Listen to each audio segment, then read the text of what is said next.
تو اگر ایک انسان کا ظاہر جسم صحیح ہو لیکن باطن خراب ہو تو انسان نامکمل ہے۔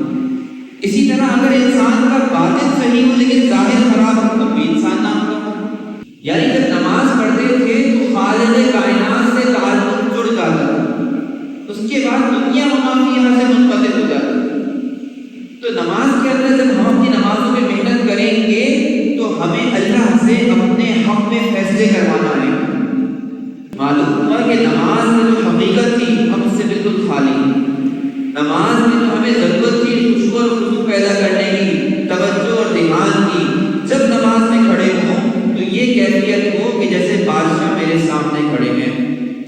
اقرب ما یکون عند اللہ ساجد، جب بندہ سجدے میں جاتا ہے تو اللہ کے بہت قریب ہو جاتا ہے۔ حدیث میں مومن کی حالت یہ ہوتی ہے انتظار الصلاۃ بعد الصلاۃ، کہ جب ایک انسان کا نماز سے دل لگ جاتا ہے، اس کی عشق اور اس کی محبت کا منتہا اللہ کی ذات ہو جاتا ہے، تو ایک نماز کے بعد دوسری نماز کا منتظر رہتا ہے۔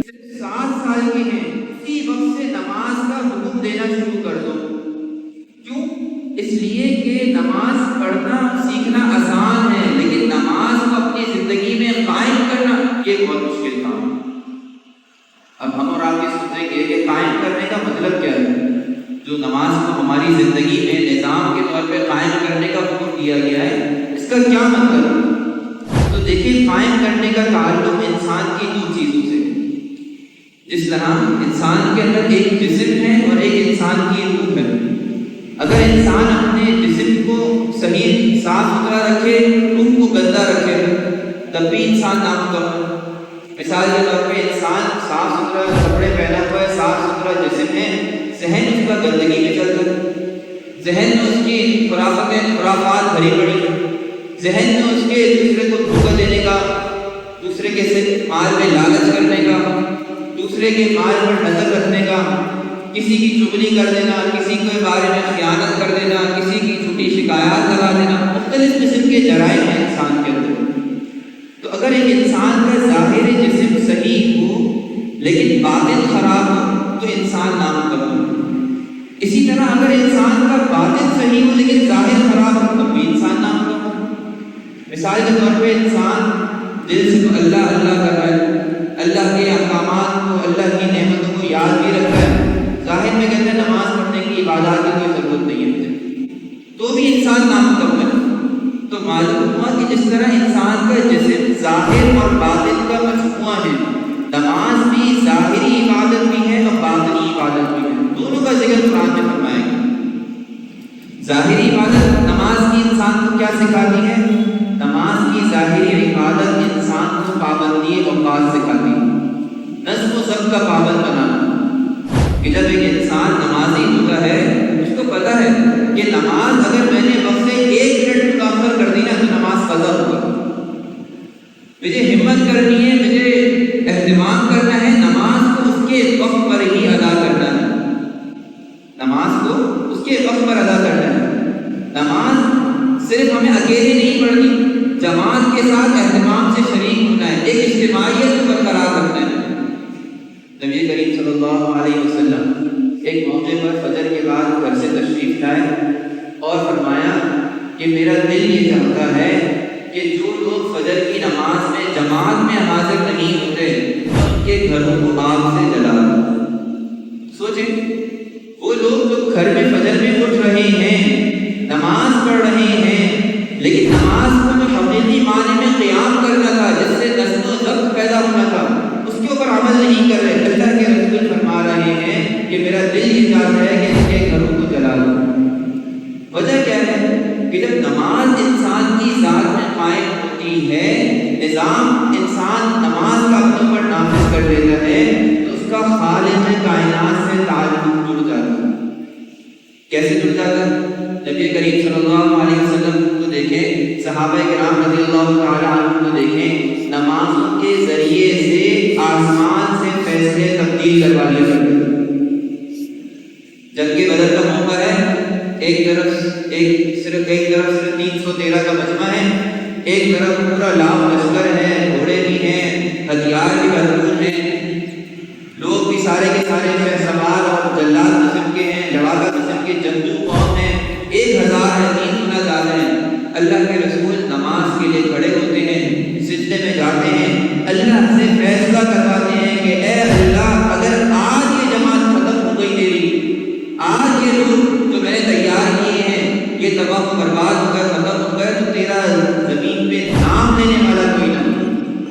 فیصلہ اللہ کے حق میں ہو جاتا ہے، اللہ کے رسول کے حق میں ہو جاتا ہے۔ وہی لشکر جو قسم پرسی کی حالت میں تھا، کسی کے ہاتھ میں تلوار نہیں تھی، کوئی شاخیں پکڑا ہوا ہے، کوئی لکڑی پکڑا ہوا ہے، گھوڑے تو نہ ہونے کے برابر، ہتھیار نہ ہونے کے برابر، اس کے باوجود بھی اس لشکر کو شکست دے دیتا ہے۔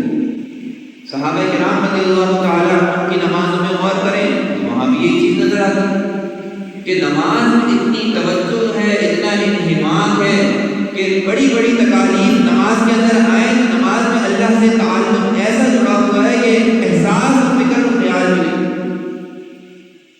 مشہور واقعہ آپ نے سنا ہو، حضرت علی رضی اللہ تعالیٰ پاؤں میں تیر آگے لگ گیا، لوگوں نے ہاتھ لگانے کی کوشش کی، تکلیف کی شدت سے کسی کو ہاتھ نہیں لگانے دے۔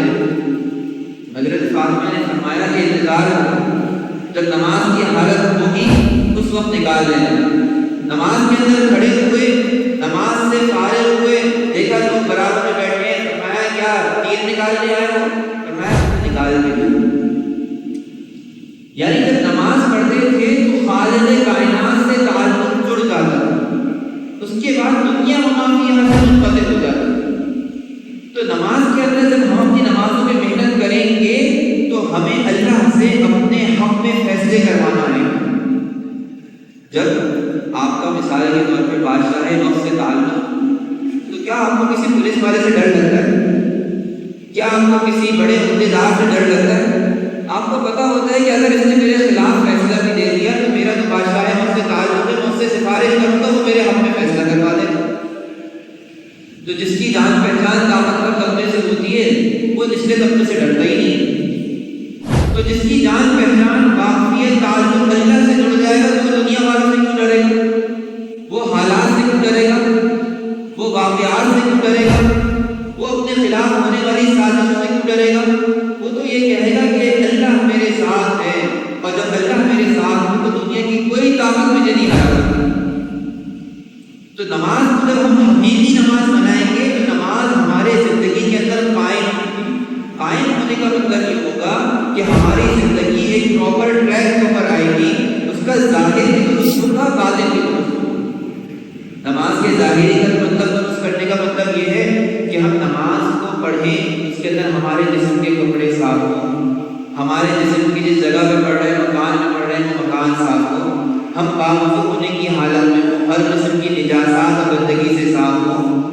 اسی طرح نماز کے ظاہر کے صحیح ہونے کا مطلب یہ ہے کہ ہم نظم و ضبط کے پابند ہوں، ہم نماز کا اہتمام کرنے والے ہوں، انتظار کرنے والے ہوں۔ اللہ کے رسول نے فرمایا مومن کی معراج نماز ہے۔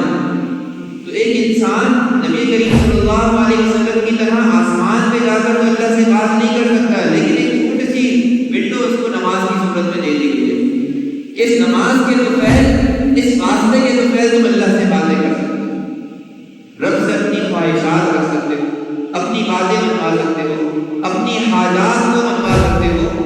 دنیا کی جو طاقت آپ کا کام نہیں کر سکتی، اللہ کی طاقت کو کام کرنے کی بھرپور صلاحیت ہے۔ تو ہو سکتا ہے کہ کسی جگہ سے ڈاکٹر جو ہے وہ بعض اوقات نا امید ہو جاتے ہیں کہ آپ کا فلانا مرض ہوگی تو لا علاج، اگلی رپورٹ میں آتا ہے کہ تو مرض ختم بھی ہو گیا۔ کون سی طاقت ہے جو مردے کو زندہ کر دیتی ہے، زندے کو مردہ کر دیتی ہے؟ کون سی ایسی طاقت ہے جو بنجر زمین کو ایک دم لہلہاتا ہوا کر دیتی ہے اور اسی لہلہاتی کی زمین کو بنجر کر دیتی ہے؟ ان اللہ یحیی الارض بعد موتها، اللہ ہی وہ ذات ہے جو زمین کو بھی زندہ کر دیتا ہے، انسان کو بھی زندہ کر دیتا ہے۔ ہمارے پاس آنے والے جو احوال ہوتے ہیں ان میں سے خیر سے شر کو نکالنا اور شر میں سے خیر کو نکالنا یہ اللہ کی ذات ہے۔ ہر چیز کا فیصلہ من جانب اللہ ہوتا ہے۔ مثال کے طور پر میں نے دوائی کھائی، دوائی تو ایک گولی ہے اور اس نے جا کے کام کرنا ہے، ایک ہی دوائی ہے، 2 مریض کھا رہے ہیں، ایک شفا پا گیا دوسرا مر گیا، نہیں صحیح ہو سکتا۔ معلوم ہوا کہ اگر دوائی ہی حقیقی سبب ہوتا پھر تو لاز کی سب کو شفا ہی ہونی تھی، اس کے خلاف نہیں ہو رہا ہے۔ ایک ایسی طاقت ہے کہ جو کبھی دوائی کو مؤثر کر دیتی ہے اور کبھی غیر مؤثر کر دیتی ہے، وہ طاقت اللہ کی طاقت ہے۔ کوئی ایسی طاقت ہے کہ جو اسباب کو بناتی بھی ہے، اسباب کو بگاڑ بھی دیتی ہے۔ کبھی بادل آ رہے ہیں، بارش ہو رہی ہے، کبھی بادل آ رہے ہیں اور کہہ رہے ہیں بارش نہیں ہو رہی۔ ہر چیز اللہ کے حکم کی محتاج ہے۔ تو جب انسان نماز کو قائم کر لیتا ہے تو ڈائریکٹ خداوند تعالیٰ سے اس کا ایک قوی تعلق، ایک قوی کنیکشن ہو جاتا ہے۔ لیکن یہ تعلق اتنے آرام سے قائم تو نہیں ہوگا۔ جیسے کہ میں نے عرض کیا، ظاہر پر بھی محنت کرنی پڑے گی، باطن پر بھی محنت کرنی پڑے گی۔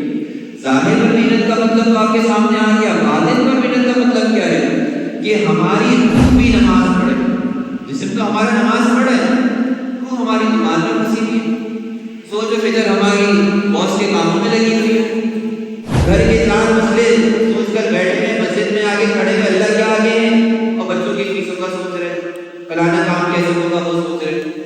مشہور لطیفہ ہے، آپ نے بھی سنا ہوگا کہ ایک آدمی نماز پڑھ رہا تھا، امام صاحب نے بجائے 4 کے 3 رکعتیں پڑھا دی۔ 3 رکعتیں پڑھانے کے بعد لوگ بھی ایسے ہی ہماری طرح نماز پڑھنے والے کسی کو ہوش نہیں۔ ایک آدمی اٹک گیا اس بات کے اوپر کہ امام صاحب نے 3 رکعتیں پڑھائی ہیں، 4 نہیں پڑھائی۔ بہرحال لوگوں نے کہا کہ امام نے تو 4 نہیں پڑھائی، انہوں نے کہا نہیں 3 پڑھائی۔ اتفاق سے گزرنے والے 2-3 لوگ جو وہاں بیٹھے ہوئے تھے انہوں نے کہا کہ امام صاحب نے 3 نہیں پڑھائی ہے، آپ کی درست کیا ہے؟ اور لوگ بڑے متوجہ ہوئے، بڑے پریشان ہوئے کہ یار ہماری نماز تو بڑی بیکار ہے، ماشاءاللہ ان صاحب کی نماز میں کتنی توجہ، کتنی اہتمام کے ساتھ پڑھتے ہیں۔ تو تعریفیں کرنے لگے اس کی نماز کی، کہنے لگا تعریف کی ضرورت نہیں، اصل میں روزانہ 3-4 نمازوں کا حساب کرتا ہوں، کبھی 3 کا حساب ہوا تھا کہ امام نے سلام کر دیا، تو میں سمجھ گیا کہ آج میری چھوٹی دکان کا حساب رہ گیا، رات 30 باتیں امام صاحب نے نماز کی 1 رکعت چھوڑ دی۔ تو ہماری نماز کا حال بھی ایسا ہے کہ ہمارا ظاہری جسم تو مسجد آ جاتا ہے لیکن ہماری روح کہیں پیچھے پھنسی رہ جاتی ہے کاموں کے اندر۔ نماز میں کھڑے ہوتے ہیں، ہمارے دل خشوع سے خالی ہوتے ہیں۔ قرآن نے ابھی میں نے آپ کے سامنے آیت پڑھی، قد افلح المؤمنون، دیکھو مومنین کامیاب ہیں۔ مومنین کے اوپر الف لام داخل کیا ہے۔ عربی کا قاعدہ ہے کہ الف لام جب داخل کیا جاتا ہے تو اس کا مطلب ہوتا ہے کہ اس جماعت میں ایک مخصوص جماعت مراد ہے۔ مومنین کی جماعت کامیاب ہو گئی، وہ مخصوص جماعت کامیاب ہو گئی، الذین هم فی صلاتهم خاشعون، یہ جو نماز پڑھتے ہیں خشوع اور خضوع کے ساتھ۔ اب خشوع اور خضوع کا تعلق ہمارے روح سے نہیں، خشوع اور خضوع کا تعلق ہمارے کپڑوں سے نہیں، خشوع اور خضوع کا تعلق ہماری مسجد سے جانمازوں سے نہیں، خشوع اور خضوع کا تعلق ہمارے دل سے، کہ جب ہم نماز پڑھیں تو ہماری توجہ اللہ کی طرف ہو۔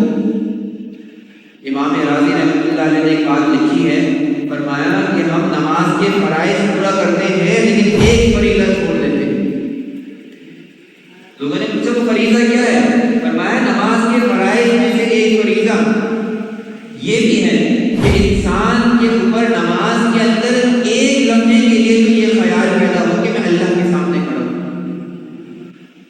المان الفی، ہماری پوری نماز گزر جاتی ہے، آئے آٹومیٹکلی نماز میں شامل ہوگا امام کے پاس، امام کے پیچھے، پھر اس کے بعد رکوع بھی ہو رہا ہے، سجدہ بھی ہو رہا ہے، قیام بھی ہو رہا ہے، قیام بھی ہو رہا ہے، کچھ خبر نہیں ہے، کچھ ہوش نہیں ہے، کسی اور ہی دنیا میں مگن ہے۔ تب سے جب امام سلام کہتا ہے السلام علیکم ورحمۃ اللہ، تب ایک دم خیال رکھو وہ نماز میں ہے۔ ہم میں سے اکثر کی حالت معلوم ہوا کہ نماز میں جو حقیقت تھی ہم اس سے بالکل خالی ہیں۔ نماز میں جو ہمیں ضرورت تھی خشوع اور خضوع پیدا کرنے کی، توجہ اور دھیان کی، جب نماز میں کھڑے ہوں تو یہ کیفیت ہو کہ جیسے بادشاہ میرے سامنے کھڑے ہیں۔ صحابہ کرام رضی اللہ تعالیٰ عنہ نے ایک موقع پر سوال کیا کہ اے اللہ کے رسول احسان کیا چیز ہے؟ آپ نے ہمیں ایمان کے بارے میں بتایا کہ ہم ایمان لائیں اللہ پر، فرشتوں پر، اس کی کتابوں پر۔ آپ نے ہمیں بتایا کہ ہم اس کے جو ہے تقدیر پر ایمان لائیں۔ آپ نے فرمایا کہ احسان کو بھی ماننا ضروری ہے۔ احسان کیا چیز ہے؟ فرمایا ان تعبد اللہ کأنک تراہ فإن لم تکن تراہ فإنہ یراک، کہ تم اللہ کی عبادت ایسے کرو کہ گویا اللہ کو سامنے دیکھ رہے ہو۔ اور فرمایا کہ اگر تم ایسا نہیں کر سکتے تو کم از کم اتنا تو سمجھو کہ اللہ تمہیں دیکھ رہا ہے۔ اس کو بھی ایک مثال سے سمجھیں۔ مثال کے طور پہ باس نے آپ کو ایک کام بتایا اور باس سامنے بیٹھا ہوا کہ بھائی یہ کام کر کے دو مجھے، کتنی توجہ اور انہمام سے فوراً مشغول ہو جائیں گے اس کام کے اندر کہ باس کو سامنے بیٹھا ہوا، اگر ابھی میں نے موبائل اٹھا لیا، ویڈیوز دیکھنا شروع کر دی، ابھی میں نے دوست کو اٹھا کے کال ملا لی، یہ تو مجھے اسی وقت سزائیں دے دے گا، اسی وقت نوکری سے برخاست کر دے گا، سامنے بیٹھا ہوا۔ تو کتنا خوف کا اور کتنی توجہ کا عالم ہوگا انسان کے اوپر کہ جب سامنے باس بیٹھا ہوا اور اس نے کہا ہے کام کرو، میں دیکھ رہا ہوں تمہارا کام۔ فرمایا عبادت بھی تمہیں ایسی نہیں کرنی ہے، اللہ اللہ کہ اللہ کے سامنے کھڑے ہو، ایسے ہو کہ اللہ تمہارے سامنے کھڑے ہیں، تمہیں دیکھ رہے ہیں۔ اقرب ما یکون عند اللہ ساجد، جب بندہ سجدے میں جاتا ہے تو اللہ کے بہت قریب ہوتا ہے۔ انسان اللہ کے اتنا قریب ہو، اللہ کے سامنے کھڑا ہو اور اس کے باوجود بھی اس کا دل و دماغ بجائے اللہ کی طرف متوجہ ہونے کے، دنیا کی کسی حقیر چیز کی طرف متوجہ ہو جائے تو کیا خالق اسے معاف فرما دیں گے؟ کیا یہ ہماری نماز واقعی حقیقی نماز ہوگی؟ نہیں۔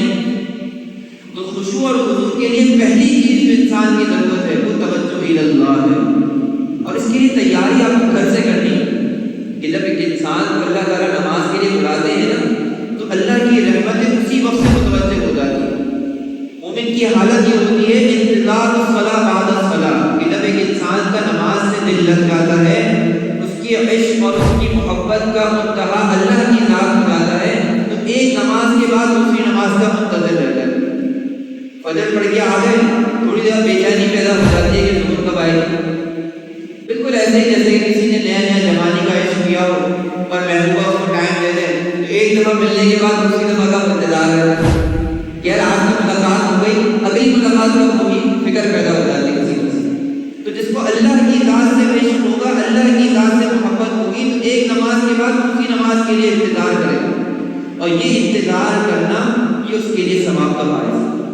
اللہ کے رسول نے ایک موقع پر ارشاد فرمایا سے اگر کوئی مسجد میں آ جائے اور نماز پڑھنے کے لیے انتظار کرے تو یہ سارا کا سارا انتظار کا وقت نماز کی عبادت میں ہی شمار ہے۔ ایسا نہیں ہے کہ جب وہ نماز پڑھے گا تو ہی نماز کی عبادت کا ثواب ہوگا، نہیں، وہ جو انتظار کی کیفیت شروع ہو گئی اسی وقت سے رحمت الہیہ متوجہ ہو گئی، اسی وقت سے آپ کے نامہ اعمال میں ثواب بڑھنا شروع ہو گیا۔ پھر اس کے بعد اللہ نے حکم دیا وضو کا کہ وضو کر، وضو کا حکم صرف اس لیے نہیں دیا کہ آپ کا خالی ظاہری جسم صاف ہو جائے، بلکہ جب آپ وضو کرتے ہیں، جب ہاتھ دھوتے ہیں تو ہاتھ سے جو گناہ کیے ہوتے ہیں وہ جھڑ جاتے ہیں، پانی کے اندر نکل جاتے ہیں۔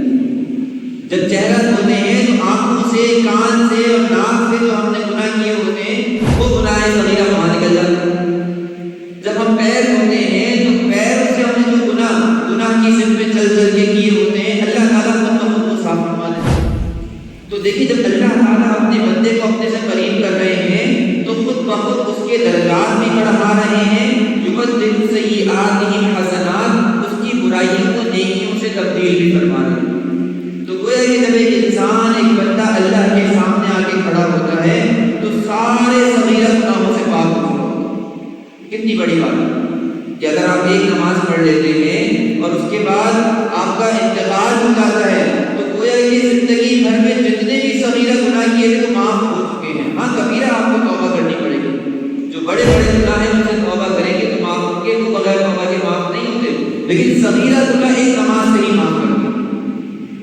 کتنی انسان کے اوپر اللہ کی نعمتیں ہیں، کتنے احسانات ہیں، اس کے باوجود بھی انسان کتنی ناشکری کرتا ہے اور کتنے اس کے انعامات کی ناقدری کرتا ہے، لیکن اللہ کی ذات رحیم ہے، رحمان ہے۔ رحمان اور رحیم اس ذات کو کہا جا رہا ہے جس کی رحمت کا تصور نہیں کر سکتے۔ ایک ماں کتنی کریم ہوگی، ایک ماں کتنی رحیم ہوگی، انسان کے تصور و خیال میں ہوتا ہے کہ میں اتنا بڑا جرم کر دوں، قتل کر کے بھی آدمی، میری ماں مجھے کلیجے سے ہی لگائے گی، وہ مجھے سزا نہیں دے سکے گی۔ میں کتنا ہی بڑا گناہ کر دوں، میری ماں کی محبت میں کمی نہیں آ سکتی۔ ٹھیک ہے، ہو سکتا ہے تمہیں مجھ سے وہ ناراض ہو، لیکن جو اس کی شفقت ہے، اس کی ممتا ہے، وہ مجھ سے نہیں چھین سکتا۔ تو یہ تو ایک عام ماں کا حال ہے۔ اللہ کی ذات 70 ماؤں سے زیادہ کرم کرنے والی ہے، شفیق ہے، مہربان ہے۔ اس نے تو اپنی اس صفت کو شروع ہی الرحمن سے شروع کیا، واللہ هو الرحمن الرحیم۔ جب اسماء مقدسہ بیان کیے، پہلے ہی تو نام وہ دیے کہ جس کے اندر رحمت ہی رحمت ہے، کہ وہ ذات کو اتنی رحمان ہے، اتنی رحم کرنے والی ہے کہ تم کتنے ہی گناہوں کے انبار لے کر آ گئے، بس جب اس کی طرف توجہ سے معافی مانگو گے اس کی طرف سے تمہیں جواب ہاں میں ہی ملے گا، نہ میں کبھی نہیں ملے گا۔ اس سے بڑی اور کیا بات ہے؟ تو جب انسان مسجد میں آ گیا وہ ہے کہ اللہ نے اس کو ظاہری جسم کے بھی گناہوں سے پاک کیا، ظاہری نجاست سے بھی صاف کیا، باطنی گناہوں سے بھی، باطنی نجاست سے بھی صاف کر دیا وضو کی بدولت۔ اور پھر اس کے سامنے جب لا کے اللہ نے اس کو مسجد میں اپنے سامنے کھڑا کر دیا، پھر تو گویا کہ اس کے اوپر اپنی رحمتوں کے برسات کر دی۔ وہ جب ایک ایک لفظ زبان سے نکال رہا ہے، الحمد کے اندر الف پڑھ رہا ہے، لام پڑھ رہا ہے، ہر حرف کے اوپر 10 نہیں کیا۔ من جاء بالحسنۃ فلہ عشر امثالها، دنیا میں تم کسی کو 10 روپے دیتے ہو وہ 10 روپے ہی واپس کرے گا، لیکن اللہ اتنا رحمان ہے کہ جب تم ایک نیکی اس کو دو گے وہ 10 گنا بڑھا کے دے گا، اور 10 گنا بھی یہ ابتدائی ہے۔ اللہ تعالیٰ کی رحمت میں اضافہ ہوگا، تمہاری توجہ میں اضافہ ہوگا تو وہ 10 سے 70 اور 70 سے 700 گنا تک چلی جائے گی۔ گویا کہ وہ ایسا دینے والا ہے کہ جب اس کو آپ قرض دیں گے، اپنی عبادات دیں گے تو وہ بدلے میں 700 گنا بڑھا کے آپ کو واپس کر رہا ہوں۔ اس سے زیادہ شفیع اور رحیم کون ہے؟ کہ اللہ تعالیٰ کی ذات ایسی ہے کہ انسان کو رحمت کا ایک طرح سے برسات سے نماز دیا، اگر اس کو نماز کے لیے بلا دیا تو نماز تو اللہ نے اس امت کو دی ہی اس لیے ہے تاکہ اس امت کی بخشش ہو جائے، یہ امتی محبوب نہ رہے، یہ امتی کبھی بھی جو ہے وہ اللہ کی ذات سے محبوب نہ رہے، اسی لیے نماز انسان کو تو خشوع اور خضوع ہو انسان کے اندر، انسان کی توجہ اللہ کی طرف ہو، انسان اپنے ظاہر باطن کو پاک کر کے آئے، اپنی پریشانیاں مسائل اگر آئیں دعا میں اللہ سے مانگے، اللہ سے تعلق مضبوط ہوگا تو اللہ مردے کو بھی زندہ کرے گا آپ کے لیے۔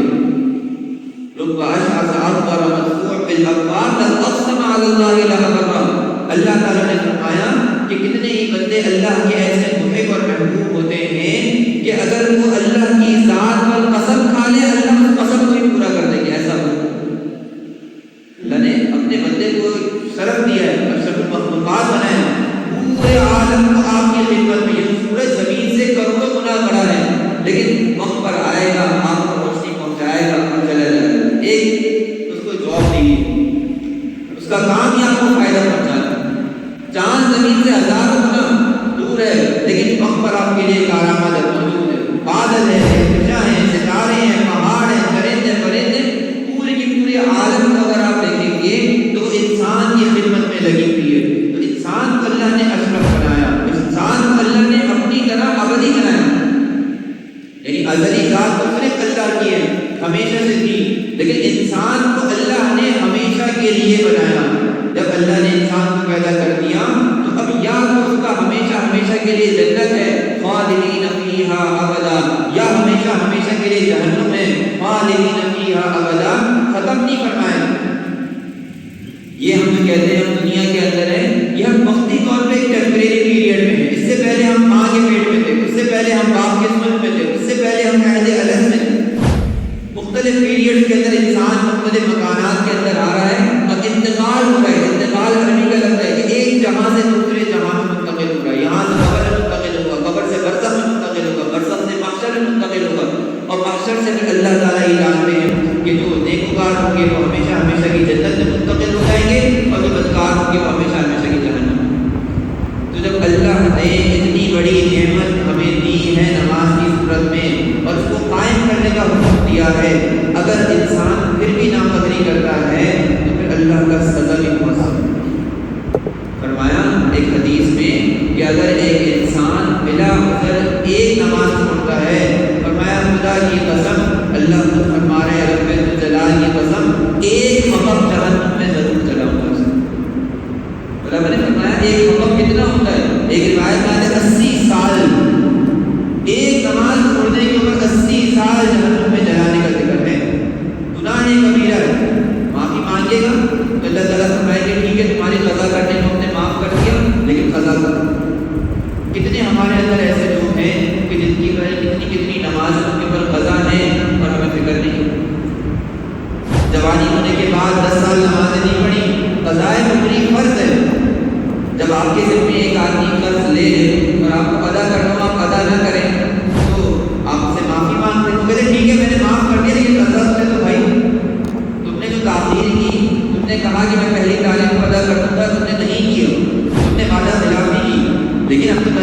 بھائی اب تو دے دو. معاف کرنے کا یہ مطلب تھوڑی ہے کہ لے کر بیٹھ گئے کام نہیں کرے. اللہ تعالیٰ بھی معاف کو لباس نہیں کرتے ہیں جب انسان ان کو ادا کر دیتا ہے. ہاں کوتاہی معاف کروا دیتے ہیں. آپ نے کسی کی چیز چوری کی تھی, اپنے پاس رکھ لی, آپ نے اللہ سے معافی مانگی, یا اللہ مجھے معاف کر دے, میں نے چوری کی ہے. اللہ تعالیٰ فرمائے گا ٹھیک ہے تمہیں معاف کر دیا, تم نے چوری کی ہم نے معاف کر دیا, چیز تو واپس کر دو, چوری کی ہے. معاف کرنے کا یہ مطلب تھوڑی ہے کہ چوری شدہ مال سے میرے لیے حلال ہو گیا. میں نے سود پہ پیسہ کمایا, اب میں معافی مانگ لی اللہ سے, اللہ معاف کر دے. اللہ فرمائے گا ٹھیک ہے معاف کر دیا, لیکن سود تو واپس کرو. جو سود سے پیسہ کمایا ہے وہ تو اپنے پاس سے نکالو, وہ تو تمہیں نکالنا پڑے گا. تو نماز کی ہم نے کوتاہی کی, ہم نے اللہ سے معافی مانگی, یا اللہ ہم نے کوتاہی کی, ہم نے غفلت کی, اللہ ہماری ایک الفاظ میں معاف فرما دے گا. لیکن جو نمازیں قضا ہیں وہ تو پڑھنی پڑیں گی, ان کی ادائیگی کی ضرورت ہو. تو ہم کوشش یہ کریں کہ جن کی نمازیں ہم پر رہ گئی ہیں, جو ہمیں یاد ہیں, ہم ان کو وقتاً فوقتاً ادا کرتے رہیں. پوری نہیں بھی ہوں تب بھی اللہ کی ذات سے امید ہے کہ ہم نے جو ابتدا کی تھی انتہا اللہ تعالیٰ کو فرما دے. اس کا بھی ایک واقعہ میں ذکر کرتا ہوں کہ انسان ایک نیت کے ساتھ ایک ارادہ شروع کر دے, منزل مقصود تک پہنچانا اللہ کا کام ہوتا ہے. ایک روایت میں آتا ہے کہ ایک بنی اسرائیل کا ایک آدمی تھا, اس نے 100 قتل کیے. 100 قتل کرنے کے بعد 99 قتل کیے. حدیث میں آتا ہے 99 قتل کرنے کے بعد وہ ایک رہبان کے پاس گیا, راہب کے پاس گیا, پادری کے پاس گیا. اس سے کہا میری بخشش میں معافی ہو سکتی ہے؟ اگر کوئی معافی نہیں ہو سکتی. اس نے اس کو بھی قتل کر دیا, 100 قتل کر دیا. لوگوں نے کہا کہ نہیں تمہاری معافی ہو سکتی ہے, اس نے تمہیں غلط بات بتائی. فلانے علاقے میں ایک بزرگ ہے, ایک اللہ والے ہیں, تم ان کے پاس چلے جاؤ. اس نے اس نیت سے سفر شروع کر دیا. یہ جو آپ کو حدیث سنا بھی بخاری شریف, اس نے سفر شروع کیا. ابھی درمیان نہیں تھا کہ ملک الموت حاضر ہوا اور اس کی روح قبض کر لی. اب جب اس کی روح قبض کر لی گئی تو اس کی روح کے اوپر فرشتے حاضر ہوئے.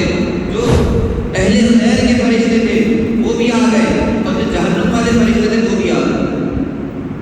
اب حدیث میں دونوں کا مناظرہ ذکر کیا جا رہا ہے کہ جہنم والے فرشتے یہ کہنے لگے کہ چونکہ یہ 100 آدمی کو قاتل تھا, اس لیے ہم اس کو جہنم میں لے کے جائیں گے, اس کو سزائیں دیں گے.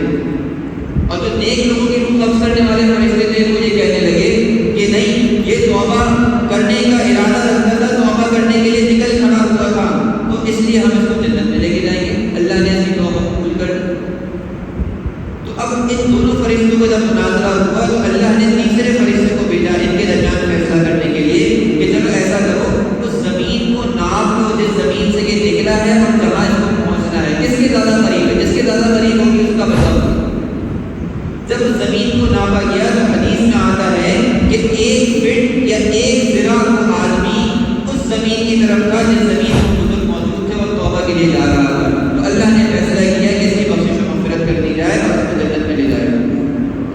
اب دیکھیں یہ آدمی اس طرف پہنچا نہیں تھا لیکن اس کا ارادہ تھا. اور علماء فرماتے ہیں کہ جب ملک الموت اس کے سامنے آیا, اسرائیل اس کی روح نکالنے کے لیے آئے, تو اس کے دل میں بے چینی تھی کہ میں نے توبہ کرنی ہے.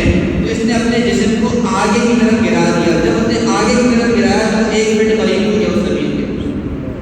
یہ واقعہ جو حدیث میں بیان کیا گیا ہے یہ صرف اس بات کو سمجھانے کے لیے ہے کہ دیکھو معاملات اللہ کے یہاں ایسے ہوتے ہیں کہ اللہ تعالیٰ تمہارے عمل سے زیادہ تمہاری نیتوں کو دیکھتے ہیں. ان اللہ لا ينظر الى صورکم واموالکم ولکن ينظر الى قلوبکم واعمالکم. کہ اللہ تعالیٰ تمہاری صورتوں کو نہیں دیکھتے, تمہارے مالوں کو نہیں دیکھتے, اللہ تعالیٰ تمہارے دلوں کو دیکھتے ہیں اور تمہارے جو ہے وہ اعمال کو دیکھتے ہیں. انسان اگر اخلاص کے ساتھ خرچ کرتا ہے, اخلاص سے کوئی عمل کرتا ہے, چھوٹا سا بھی ہوتا ہے, اللہ کے یہاں پہاڑوں کے برابر ہو جاتا ہے. لیکن اگر انسان بڑے بڑے اعمال بھی کرے, اس میں اخلاص نہ ہو, اس میں للہیت نہ ہو, اللہ کے لیے نہ ہو, بڑے بڑے اعمال بھی رکھنے کی ٹوکری میں ڈال دیے جاتے ہیں. جیسے کہ حدیث میں آتا ہے نماز کتنا بڑا عمل ہے, لیکن قیامت کے دن کتنے ہی لوگ ایسے ہوں گے کہ ان کی نمازیں لپیٹ کے منہ پہ مار دی جائیں گی کہ یہ طریقہ سے اس کو ادا کرنے کا, نہ اس میں توجہ, نہ اس میں دھیان, نہ اس میں اللہ کی طرف سے تعلق, نہ اس میں جذباتی کیفیات, نہ اس میں رونا دھونا, نہ اللہ سے مانگنا. یہ ایسی نماز لے کر رکھا ہمارے. اسی کے لیے ہم نے اپنی ساری زندگی اس کی محنت کرائی, اس کی تربیت کرائی, اس کو اقامت و صلاح کے ذریعے سے تعبیر کیا. تو ہمیں اپنی نمازوں پر محنت کی ضرورت ہے. آہستہ آہستہ محنت کریں گے تو انشاءاللہ ہماری نمازیں بھی ایسی نمازیں ہوں گی کہ کہ جب ہم نماز کے آگے کھڑے ہوں گے، نماز کے اندر کھڑے ہوں گے تو ہمیں خود محسوس ہو رہا ہوگا کہ اللہ ہمارے سامنے کھڑے ہیں اور ہم اللہ سے باتیں کر رہے ہیں اور ہم دنیا مافیا سے بے خبر ہوتے ہیں۔ اللہ تعالیٰ سے دعا ہے کہ اللہ تعالیٰ ہمیں نمازوں کو صحیح کرنے کی توفیق عطا فرمائے۔ آمین۔ وآخر دعوانا الحمد للہ رب العالمین۔ الحمد للہ رب العالمین، والصلاة والسلام علی سید رسول اللہ الانبیاء والمرسلین وعلی آلہ وصحبہ اجمعین۔ اللهم انت السلام ومنك السلام، تبارك ربنا وتعالى يا ذا الجلال والاکرام، سمعنا واطعنا غفرانك ربنا وإلیک المصیر۔ یا اللہ ہماری نمازوں کی اصلاح کرو، یا اللہ ہمیں حقیقی نماز پڑھنے کی توفیق عطا فرما، یا اللہ ایسی نماز ہمیں پڑھنے کی توفیق عطا فرما جس سے آپ راضی ہو جائیں، یا اللہ ہماری نمازوں کو ظاہراً بھی بہترین بنا، یا اللہ ہماری نمازوں کو باطناً بھی بہترین بنا، یا اللہ ہمیں اپنی نمازوں